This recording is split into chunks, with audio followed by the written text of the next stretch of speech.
আমরা 6 মাস ইন্টার্নি করি, তারপর আমরা করার পরে তারপর হচ্ছে আমাদের সেই এইচএসসি সম্মান করতেছে, এটা তো কোনোভাবে মানে পসিবল না। কারণ হচ্ছে আমরাও তো একটা বাংলাদেশের নাগরিক, আমরাও হচ্ছে আমরা মানুষ সেবায় ব্রত আছি, মানুষ সেবা করতে যাচ্ছি। আমরা যদি আমাদের কেন দিবেন, যৌক্তিক দাবি আমাদের, কারণ যদি আমরা তো বাংলাদেশ থেকে উপরে চাচ্ছি, আমার যদি এখান থেকে ডিগ্রি সম্মান করে তাহলে সবার তো কারো তো ক্ষতি নাই, তাদেরই লাভ। কেননা লাভ হবে, কারণ বাংলাদেশে তো আমরা উপর লেভেলে যাচ্ছি, আমরা বাইরের দেশে যে আমরা ভালো ফ্যাসিলিটিস পাবো বা এখান থেকে ভালো আমরা কিছু আশা করতে পারতেছি, কিন্তু আমরা যদি ডিগ্রি সম্মান না করে তাহলে আমরা কিভাবে বাংলাদেশকে উপর নিয়ে যাব? বাংলাদেশকে উপর নিয়ে যাওয়ার জন্য আমরা ডিগ্রি সম্মান চাই, আমরা আরো উপরে উঠতে চাই, আমাদের সুযোগটা করে দেওয়া উচিত তাদেরকে। আমরা তো কোনো কিছু তো অযৌক্তিক চাচ্ছি না, আমরা যুক্তিসঙ্গত কথা বলতেছি, যুক্তিসঙ্গত আমরা দাবি জানাচ্ছি, তারা আমাদের কেন দিবে না?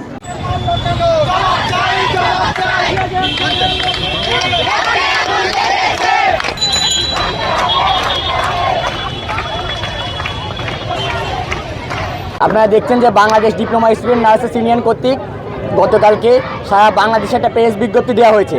আমাদের এই দাবি যৌক্তিক দাবি, যেটা আমরা দীর্ঘদিন যাবৎ করে আসছি, কিন্তু এখনও অন্তর্বর্তীকালীন সরকার ও তার উপদেষ্টারা এখনও আমাদের দিকে চোখ দেয়নি। আমরা অন্তর্বর্তীকালীন সরকারকে আহ্বান করতেছি অতি দ্রুত আমাদের বিষয়টা বিবেচনা আনায়, কারণ আমরা নার্সিং শিক্ষার্থী সেবা খাতের সবথেকে বড় অংশ। একটা ডক্টর যদি 2 থেকে 3 ঘন্টা অ্যাবসেন্ট থাকে, একটা নার্সিং স্টুডেন্ট বা একটা সিনিয়র স্টাফ নার্স সেটা ম্যানেজ করতে পারে, কিন্তু এই হাজার হাজার শিক্ষার্থী নার্সিং শিক্ষার্থী যদি হসপিটাল ছেড়ে রাজপথে নেমে আসে, তাহলে আপনারা সবাই জানেন যে হসপিটালে কী করুণ অবস্থা হবে। সেইখান থেকে সরকারের সাথে কোনো ধরনের কনফ্লিক্টে জড়াইতে চায় না। আমাদের যৌক্তিক দাবি, কারণ আমরা একটা স্ট্যান্ডার্ড রেজাল্ট করে এইচএসসি কমপ্লিট করার পরে যে 3 বছর মেয়াদি ডিপ্লোমা কমপ্লিট করে যখন 6 মাস ইন্টার্নশিপ করতেছি, তখন আমরা কিভাবে আমাদেরকে আবার এইচএসসি সমমানের মর্যাদা দেওয়া হয়? যে আমাদের যে মন্ত্রণালয় রয়েছে, স্বাস্থ্য মন্ত্রণালয়, এখানে বারবার নোটিশ করার পরেও এর পক্ষে কোনো কার্যকরী পদক্ষেপ নেওয়া হচ্ছে না। তারা চুপ করে বসে আছে। তাদের চুপ করে বসে তার কারণ কি আমরা জানতে চাই। যদি 24 ঘন্টার মধ্যে আমাদের দাবি আদায় না হয়, আমরা আগামীকাল long march to Dhaka to BNMC করবো।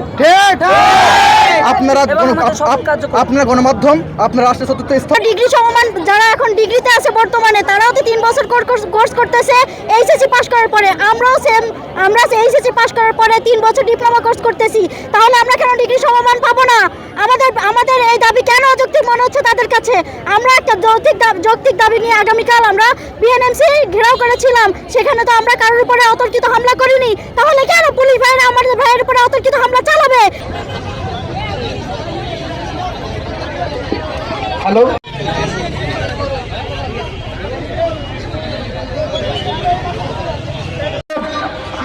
দিকে সবাই সবার জায়গা থেকে দৃষ্টি রাখবো, সবাই একটু পিছনে সরে।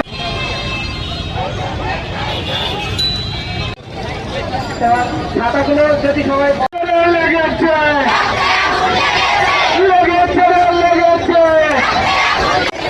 দাবি মোদের একটাই, লেগেছে রে লেগেছে, 1 2 3 4 ডিপ্লোমা নাই, ডিগ্রি ভাই আমাদের এই যে ইলেকট্রিক মিডিয়া এবং প্রেস আছে,